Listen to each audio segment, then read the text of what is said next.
இந்த மாதிரி நீங்கள் சோலார் பேனல் ஒரு 8 அடி உயரத்தில் ஷெட்டு போட்டு போட்டிங்கன்னா கீழே இருந்து ரெஃப்ளெக்ஷன் ஆகிற சூரிய வெளிச்சமும் ஒரு 10% கூடுதலாக உற்பத்தி ஆகுது. உதாரணமாக 7500 வாட்ஸு, இங்கே நம்ம 8200 வாட்ஸ் போட்டு கொடுத்துருக்குறோம்.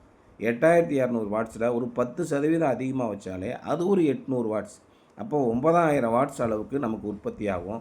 எப்பயுமே டல் சன்லைட் இருந்தால் கூட அருமையாக ப்ரொடக்ஷன் ஆகும். அந்த ப்ரொடக்ஷனால் பம்பு இபி கரண்ட்டில் எப்படி ஓடுதோ அதே அளவு தான் ஓடும். இந்த மாதிரி விவசாயத்துக்கும் பயன்படுத்தலாம். தண்ணீர் இறைச்சி விற்பனை செய்யக்கூடிய தண்ணீர் நிறுவனங்களுக்கும் பயன்படுத்தலாம். அதே நேரத்தில் RO bottle water purification company இருக்காங்க, அவங்களுக்கும் பகல் நேரத்தில் டைரெக்டாக பம்பு ஓடுற மாதிரி ஆன் கிரிட் சிஸ்டம் போடாமல், ஆன் கிரிட் கமர்ஷியலில் போடும்போது நெட்வொர்க் சார்ஜஸ்லாம் ரொம்ப அதிகமாக வரும். அதுக்கு பதிலாக நீங்கள் சோலார் பம்பிங் சிஸ்டம் போடலாம். அதே மாதிரி டீசல் என்ஜின் இருக்கிற இடங்களில் டீசல் வாங்கி சுமந்துட்டு திரியிறதுக்கு பதிலாக இந்த சோலார் சிஸ்டத்தை நீங்கள் போட முடியும்.